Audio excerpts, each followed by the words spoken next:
नमस्ते, अभिवादन आपका इनोसेंट इन्वेस्टर के इस नए वीडियो में। दोस्तों, आपके सामने अगर कोई एजेंडा चल रहा हो तो आप इसको कैसे परख सकते हो, कोई चारा ही नहीं बचता अगर आप अलर्ट नहीं हो, अगर आप अवेयर नहीं हो। तो ये न्यूज़ आप पढ़ रहे हैं, पाकिस्तान में महंगाई से हाहाकार, पेट्रोल के बाद आटा चीनी इनकी कीमतों में भारी बढ़ोतरी। ठीक, अब ये बढ़ोतरी से मुझे कोई तकलीफ नहीं है, बढ़े या घटे मुझे कोई मतलब नहीं है, लेकिन ये अपने देश का मीडिया हाउस है, दैनिक जागरण अपने यहाँ का मीडिया हाउस है, और वो जब ऐसी खबरें देता है और साफ साफ ये नहीं बताता किस सिचुएशन में वो ये बातें बता रहे हैं, तो हम सब होते हैं गुमराह। क्योंकि हम सब जब इसी आर्टिकल में अंदर जाकर पढ़ेंगे कि पाकिस्तान में भाई साहब 118 रुपये कीमत है पेट्रोल की, हमारे यहाँ बड़ा सस्ता मिल रहा है, तो हमारे यहाँ की सरकार ज़्यादा बेटर हुई, लेकिन हम सब मेन पॉइंट मिस कर जाएंगे। पहली बात तो हमें उनके यहाँ कितना लीटर क्या मिल रहा है हमें उससे मतलब नहीं। क्या अपने यहाँ महंगाई नहीं है?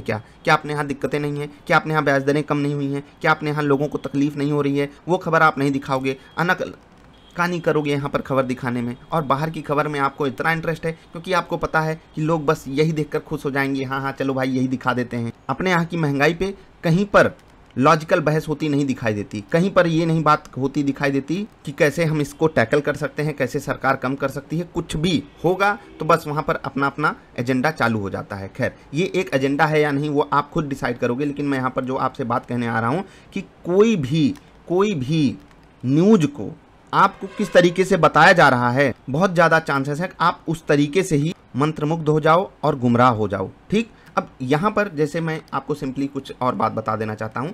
1 रुपया भारत का पाकिस्तान का 2 रुपया 15 पैसा हो जाता है। इसका मतलब क्या है? इसका मतलब है कि पाकिस्तान में अगर हम अपने कॉस्टिंग से देखें तो 55 रुपये प्रति लीटर है पेट्रोल। ठीक, और बताया क्या जा रहा है 118। अब यहाँ पर तो हम खुश हो जाएंगे, लेकिन रियलिटी कुछ और है। मैं यहाँ पर पाकिस्तान के भी गुण नहीं गाने आया हूँ, मैं यहाँ पर आपको सिंपली एक बात बताने आया हूँ कि आपके खिलाफ जो एजेंडा चलता है मार्केट में हो आप ना, तो आप वन साइड देखते हो। लोग अपना प्रॉफिट दिखा रहे हैं, आप उसको देखकर गुमराह हो रहे हो। सब बता रहे हैं कि SIP करके मुझे करोड़ों का प्रॉफिट हुआ, आप वहाँ पर गुमराह हो रहे हो। सब बता रहे हैं कि इस सेगमेंट की कंपनी खरीद लो, आप वहाँ गुमराह हो जाओगे, यहाँ की खरीद लो, गुमराह हो जाओगे। अगर आप अपनी रिसर्च नहीं करोगे, सिंपल सी बात है इस वीडियो का क्रक्स, कि अगर आपके पास आपकी खुद की रिसर्च नहीं है, अगर आप अवेयर नहीं हो, तो आपको डायरेक्टली हाउसेस, मीडिया हाउसेस या बड़े यूट्यूबर्स हम जैसे लोग गुमराह करते रहेंगे। तो अब तो बारी है आपके पास खुद को अवेयर करने की। आपके पास सारी सोर्स ऑफ इन्फॉर्मेशन हैं, क्रॉस चेक कीजिए, वेरीफाई कीजिए, किसी के ऊपर कुछ भी भरोसा मत कीजिए। जब तक आप ठोक बजाकर चीज़ों को चेक ना कर लो, कहीं पर भी ना अपना पैसा डालो,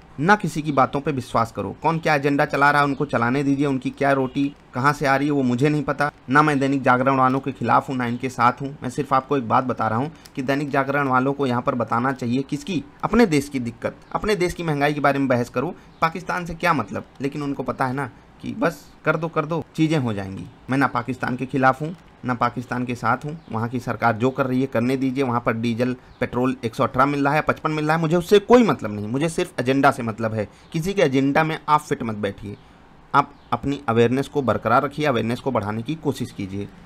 आपके लिए स्पेशल डिस्क्लेमर, इस वीडियो में कही गई बातें मैंने किसी को बदनाम करने के लिए नहीं कही हैं, मैंने सिर्फ अपना पॉइंट ऑफ व्यू रखा है। अगर किसी को मेरी किसी भी बात से ठेस पहुंचती है तो इसे मात्र एक संयोग कहा जाएगा।